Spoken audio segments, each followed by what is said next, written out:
Quite correct. So in terms of, let's just chat about Laude. How did Laude come to be? Because you said recently, you actually quite recently Yes. moved. Yes. You Well, work for Jag we've after. moved into this space about 2.5 years ago, and it was literally, I wouldn't say an abandoned building, but it was a building that nobody really wanted. And what actually happened was we started Laude about 4 years ago, about 2 blocks away from here. Yeah. Also an abandoned building. It was empty, no lights on.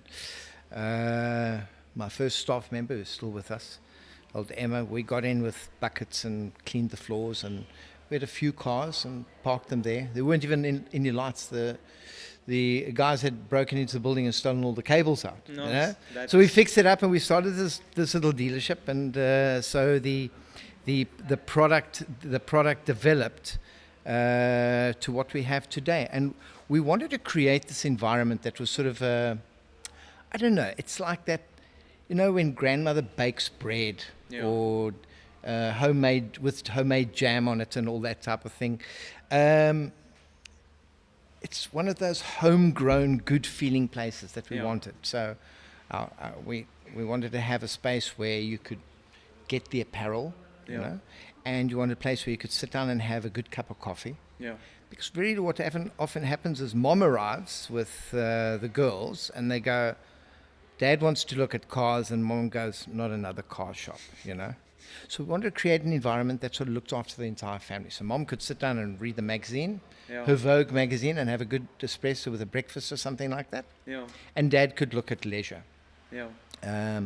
What we've also done, I'm sure you notice, is we actually have our workshop inside the showroom.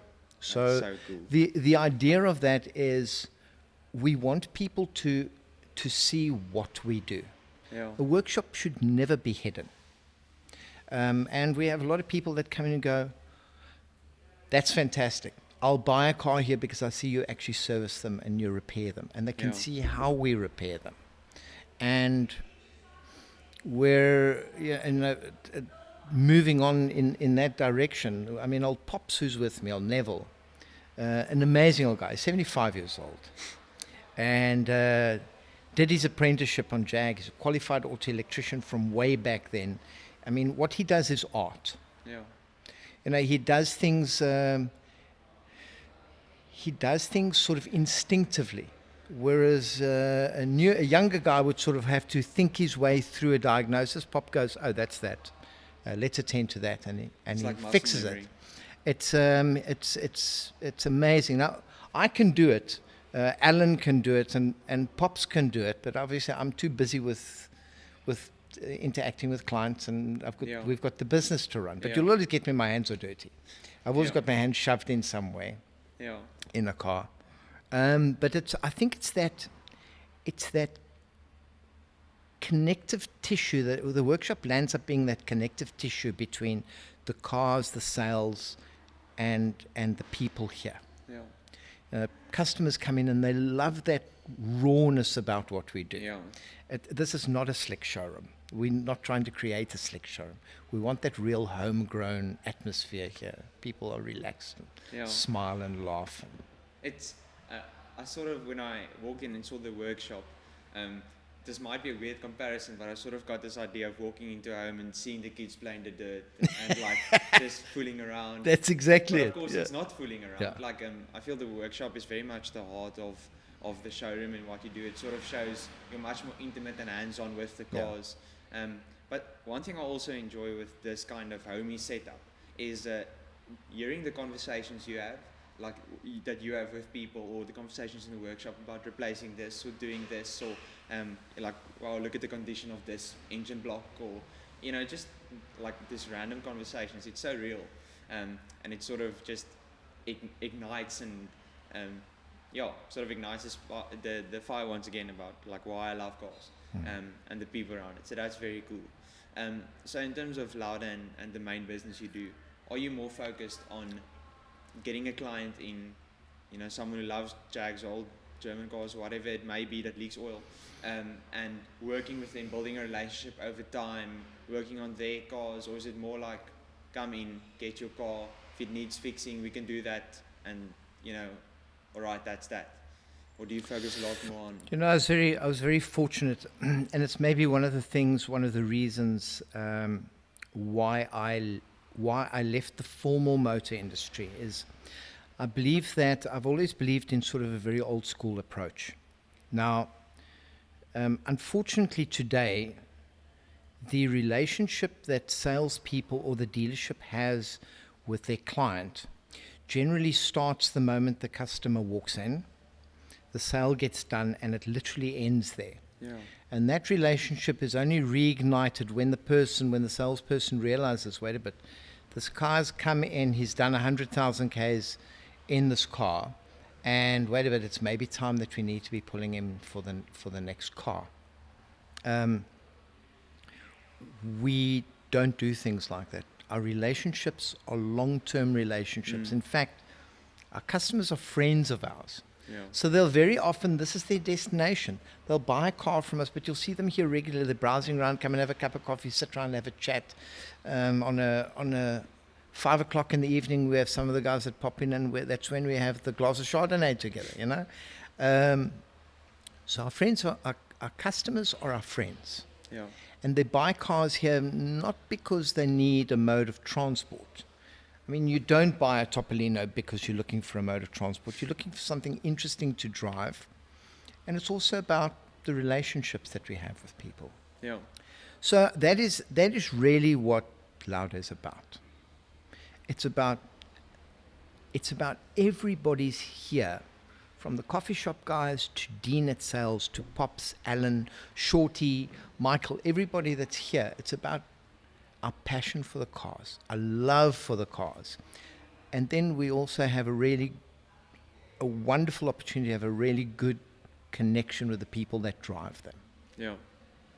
Just, talking about drive them, I think what we're focusing on is driving experiences. So what we do is we create environments for people to use their cars. Because so often we find people who've got supercars and they have them for a short period of time, and we say, well, why are you selling it? And he goes, well, I don't really use it. You do find Okay, that. so it lands up just standing in the garage. Classic cars don't like standing. They want to be driven. They work well when they're driven. If you ever want to see a classic car deteriorate, then don't drive it. Yeah. So what we do is we create environments for people to drive. So we'll meet you on a Saturday morning. Everybody pitches up with their cars, from old drop-top Rolls Royces to E-types to you name it. And then we go to Front Hook. We'll go into the last one we did was into Elgin back road to Theewaarders Kloof, the old Front Hook Pass. Yeah. We stopped at Montreal for breakfast, and then after that everybody loves that because they've had the opportunity to see nice scenery, drive cars, sort of engage with each other, and all of a sudden people go, I now know why I bought the cars. Yeah. Because I met good friends and we had good laughter together. We saw nice scenery and everybody admired everybody else's cars. So there was a group of passionate guys who love cars all getting together talking about cars. I mean, it doesn't get better than that. Yeah. So I think it's a very important component to our business, is creating environments for people to understand why they bought them and to actually enjoy them. Yeah. You're sort of promoting car culture. Correct. With the business. Yeah. The business is almost like sort of a spillover effect of you want to have people enjoy their cars, go on drives, meet people, because if you can't share it with anyone, like what's the use even? Like you can hear this DBS. If I could hear this DBS startup, that would be amazing. But if I could hear it startup with 3 people around me who appreciate it, as much as I do, that's even more insane. So I like the fact that you're sort of promoting that car culture and saying like, hey, but if you need business done, if you need this car to be bought, if you need this car to be built or whatever, that would be very cool. So just taking it a bit back to your days at Jag, it seems like you worked there for quite a few years, and that was basically the majority of your career. When it comes to cars, do you love working physically on the cars, or do you love working with the people and having these type of, I guess, relations? Like, where does the root of the passion lie? Sure, that's a difficult one. I do enjoy the people, but I must say it's if you give me, I mean, Dean has his hands full. Who Dean's a heads up the sales here. He has his hands full in trying to contain my attention in sales, because I inevitably always migrate towards the workshop, and you'll always see me with tinkering around the car, setting carbs, or giving some advice or assistance there. I really, really enjoy the mechanical interaction. When an engine is properly prepared, we often receive cars in here and they're well overdue for services, or there are many guys in town that unfortunately don't understand the cars, don't service them properly, and then the cars arrive here and they just run badly. And there's nothing more gratifying than going in, starting at the base, sort of going through the service meticulously, identifying the problems, sorting them out, and when you take the car for a test drive, it goes like a clock, and there are few things as gratifying and as satisfying as that. And very often the customers don't understand it, but that gives me the thrill. Yeah. It's a car. When a car talks back to you, it's a bit like an ill patient. And all of a sudden the car, almost just the way it runs, is smiling. And it puts a smile on my face. That's a part I love. I mean, going back to the doctor analogy, it's the same thing. It's so, like, it's easy to get that satisfaction out of your job, because there's a problem, I fix it. There's a solution is found. The car drives well, and that's great. With people, it's sometimes a bit more difficult, a bit more of a tedious process, but I guess the same level of gratification depending on what type of person you are. All right, so a bit more specifically on some cars you have here, or some of your cars. I believe you are working on a race car at the moment, the Thundercat, if I'm right. So maybe, just chat about it, what it is, what's it going to do, what's the plan, what are you doing at the moment? So the Thundercats were, we affectionately refer to it as the Thundercat. It's a 1984 Jaguar XJS, which was owned by Jaguar South Africa and prepared by Jaguar South Africa specifically for the Somali Hill Climb, while Jaguar was the principal sponsor. And it was successfully campaigned there, driven by myself and Terry Grant from the UK, very well-known stunt driver, Randy Pobst, and did quite well in the hill climb. It was branded and prepared as in the Tom Wilkinshaw colours, typical Jaguar Tom Wilkinshaw colours, the green and white. Sports a 5.3 litre V12 motor. Yes. And at that time, it was a little bit of a branding exercise for Jaguar. And when I left Jag, I had the opportunity of buying the car, which I then did, and drove it around for a little while. And then I decided, wait a bit, I would like to. She still has the wooden dash, and she's still got the leather door cards and racing seats and harnesses, but a lot of it was still the original Jag stuff. Yeah. So what I did was I decided I was going to pull that out and put in some aluminium panels. And that's where the trouble started. Because you generally get to that point, you go, well, while I'm here, I might as well do that. So since then, the suspension's been completely revised, much bigger brakes, different wheels, different suspension components, interiors completely stripped out, roll cages, I mean, you name it, we've done it to the car. And then we prepared our own trick intake manifold exhaust system, engine management system, our own ignition systems, fuel injection, everything. So she's currently at the dyno, and we're quite keen to see what the figures say. Yeah. But we hope to have her at the pre-race for the 9-hour endurance here in Cape Town on the 10th of this month. Oh, sorry, the 10th of December. Yeah. One thing we do know, she makes the most incredible noise. So with that 5.3 litre V12 at full song, I mean, literally kids just just scramble for the car. You know, Yeah. it's, if it doesn't win the race, it attracts the most attention. Yeah. And they just have this thing about them. I mean, they were very successfully campaigned by Tom Wilkinshaw back in the 80s. Yeah. Tom was told that Jags wouldn't do well at the Bathurst 1000 because Jags are not made for that. Unfortunately, the first year that they did attend, they went there with one car which didn't finish. And the following year, Tom pitched up with 3 cars. And he absolutely obliterated the competition. Yeah. Rumors go that they were asked not to come back the following year because it was so good. But I mean, successfully campaigned in Europe, did 12 and 24-hour races, and sort of was one of those lifting points for Jag. Yeah. All of a sudden, the world started looking at Jaguar again, with European touring car championships being won by Jaguar. It was one of the things that got the sales figures for Jag going, and there was that car was quite iconic in sort of lifting the Jag brand up and sort of giving the public new interest in the brand.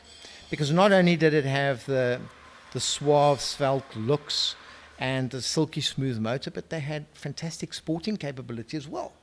So people started paying attention again, which was amazing. And when we bought the car, brought it in here and sort of reworked it, and it's been about 18 months of work that we put into the car, but an incredibly satisfying experience of going through it. And the cars came out with a few genetic flaws, and when you identify those flaws and you put remedial plans for those in place, you really have a rock-solid, ultra-reliable car, which will never let you down. Yeah. You cannot break those engines. I mean, we've tried. You simply cannot. So for people that are interested in XJSs, so all cars have this, they sort of go down in value, and then they're not looked at for a long time, and then the prices start going up because there's this renewed interest in the vehicles. In 5 years' time, we'll be having this conversation with a lot of people who say, I don't like the XJS, or their prices are down there. Their prices are going up very, very quickly. Yeah. So and in South Africa, we've got very, very good examples because we don't put salt on our roads like Europe do for the snow. Yeah. So the bottoms of our cars are in amazing condition. So when you go to Australia, that is an interesting point. They're cult cars in Australia. If you go to the Czech Republic, very successfully raced in the Czech Republic, and they cult cars there. Germany, great interest. Yeah. It's only in South Africa that the guys haven't quite picked up on it yet. Yeah. And now investors are starting to look at these cars and going, wait a bit, watch the prices here, because this is where we're going to be making our future buck. And XJS is an amazing car. You get a good one, you'll keep a smile on your face for a very long time. That's interesting.